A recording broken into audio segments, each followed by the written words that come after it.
இப்ப நான் என்ன சொல்ல போறேன்னு பார்த்தீங்கன்னா, 40 வயசுக்குள்ள இருக்கீங்க பார்த்தீங்களா? அவங்க எப்படி இந்த ஃபார்ம் ஃபில்அப் பண்றது? எஸ்ஐஆர் ஃபார்ம் அப்படிங்கிறத சொல்ல போறேன். ஃபர்ஸ்ட்டு அத நோட் பண்ணிங்க. இதில ஃபர்ஸ்ட்டு உங்களோட டேட் ஆஃப் பர்த் கேட்பாங்க. உங்களோட டேட் ஆஃப் பர்த் கரெக்ட்டா அதில எழுதிங்க.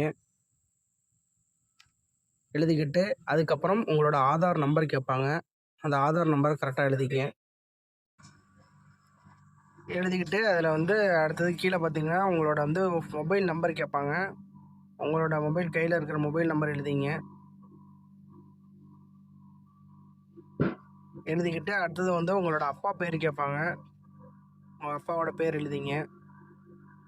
அதுக்கப்புறம் வந்து உங்க அப்பாவோட அப்படி இல்ல உங்க பாதுகாவலரோட வாக்காளர் அடையாள அட்டை எண்ணை கேட்பாங்க. அது இருந்தா எழுதிங்க, இல்லைன்னா தேவைப்படாது. அடுத்தது உங்க அம்மாவோட பேரு, அவங்களோட வாக்காளர் அடையாள அட்டை இருந்தா அதையும் எழுதிக்கலாம். அதுக்கப்புறம் பார்த்தீங்கன்னா, அவங்களோட துணைவியார் பேர் யாரும் இருந்தாங்கன்னா, ஹஸ்பண்ட், ஒய்ஃபு அவங்க நேம் இருந்தா அத எழுதிக்கலாம் நீங்க.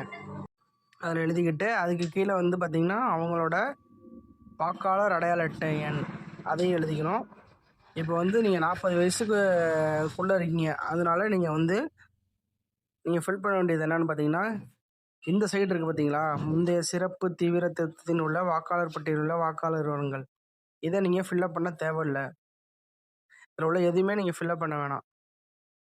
நீங்க எத ஃபில்அப் பண்ணணும்னு பார்த்தீங்கன்னா, இந்த சைடுல இருக்கு பார்த்தீங்களா? முந்தைய சிறப்பு தீவிர திருத்தத்தின் வாக்காளர் பேர், வாக்காளர் உறவினர் பெயர். இத மட்டும் நீங்க வந்து ஃபில்அப் பண்ணா போதும். இதில வந்து என்ன ஃபில்அப் பண்ணணும் அப்படின்னு பார்த்தீங்கன்னா, உங்களோட ரத்த வகை சொந்தம்.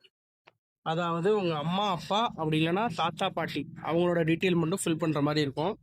அவங்க வந்து இதே மாரி 2002ல பதிவு பண்ணியிருந்தாங்கன்னா, அவங்களோட பேரு போட்டுக்கிட்டு அவங்களுக்கு வந்து வாக்காளர் அடையாள அட்டை இருக்கா அப்படின்னு பார்த்துட்டு, அவங்களோட நம்பர் இருக்கும். வாக்காளர் அடையாள அட்டை நம்பர் இருக்கும். அந்த நம்பர கீழ வந்து எழுதிங்க. அதில எழுதிக்கிட்டு அதுக்கப்புறம் கீழ பார்த்தீங்கன்னா, உறவினரின் பெயர் அப்படின்னு கேட்டிருப்பாங்க. அந்த உறவினரின் பெயர்ல யார் பேர் எழுதணும் அப்படின்னு பார்த்தீங்கன்னா, மேல எழுதியிருக்கீங்களே உங்க அப்பா பேர் எழுதியிருக்கீங்கன்னா, அவங்களோட அப்பா பேர இதில எழுதணும். எழுதிக்கிட்டு அவங்க வந்து உங்களுக்கு என்ன முறை? அதாவது அவங்களுக்கு வந்து அவங்களோட அப்பா. அதனால கீழ வந்து தந்தை அப்படின்னு எழுதிக்கலாம்.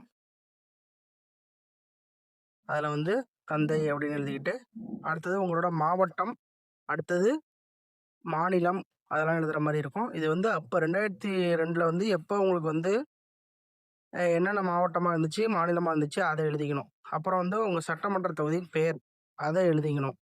அதுக்கப்புறம் பார்த்தீங்கன்னா, அதுக்கு கீழ பார்த்தீங்கன்னா, சட்டமன்ற தொகுதியின் எண் அல்லது பெயர் கேட்டிருப்பாங்க.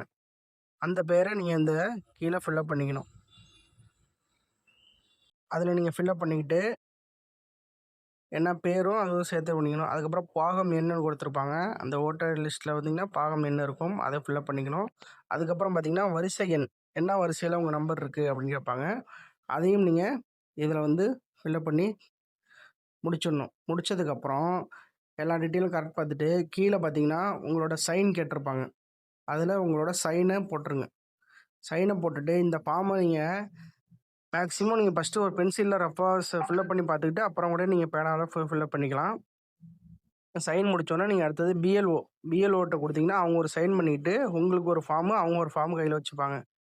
அதிலேயே வந்து இப்போ உங்க சர்டிஃபிகேட் அது பிஎல்ஓட நம்பரும் மேல குடுத்துருப்பாங்க. அத நீங்க கான்டாக்ட் பண்ணி கூட எதுவும் டீட்டெயில்லாம் கேட்டுக்கலாம் அவங்கள்ட்ட. அவ்வளோதான். இப்போ வந்து உங்களுக்கு வந்து 40 வயசுக்கு மேல இருக்கு. அவங்க எப்படி ஃபில்அப் பண்ணலாம்? அப்படின்னு பார்ப்போம் வாங்க. அவங்க எப்படின்னு பார்த்தீங்கன்னா, இதே மாரி எல்லா டீட்டெயிலும் ஃபில் பண்ணிக்கிட்டு, இந்த சைடு இருக்கு பார்த்தீங்களா? முந்தைய சிறப்பு திருத்தத்தில் உள்ள வாக்காளர் பட்டியல் விவரங்கள். அதில ஃபில்அப் பண்ணிக்க வேண்டியது தான்.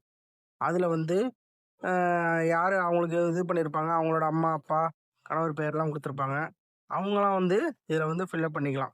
ஃபில்அப் பண்ணிக்கிட்டு அதுக்கு கீழ பார்த்தீங்கன்னா, சட்டமன்ற தொகுதி எண்ணு, அப்புறம் அவங்களோட பாகம் எண்ணு, வரிசை எண் எல்லாம் கேட்டிருப்பாங்க. அதெல்லாம் ஃபில்அப் பண்ணி முடிச்சுக்கலாம். ஆல்ரெடி முன்னாடி சொன்னேன் பார்த்தீங்களா? அது மாரியே நீங்க கையெழுத்து போட்டு குடுத்துருவீங்க. அதுக்கு கீழ வந்து உங்க பிஎல்ஓ கையெழுத்து போட்டு குடுத்துருவாங்க. அதுக்கப்புறம் அந்த ஃபார்ம் வந்து அவங்கள்ட்ட குடுத்தீங்கன்னா, உங்களுக்கு ஒரு காப்பி, அவங்களுக்கு ஒரு காப்பி குடுத்துருவாங்க. இது போல் தகவலுக்கு நம்ம சேனல மறக்காம சப்ஸ்கிரைப் பண்ணீங்க.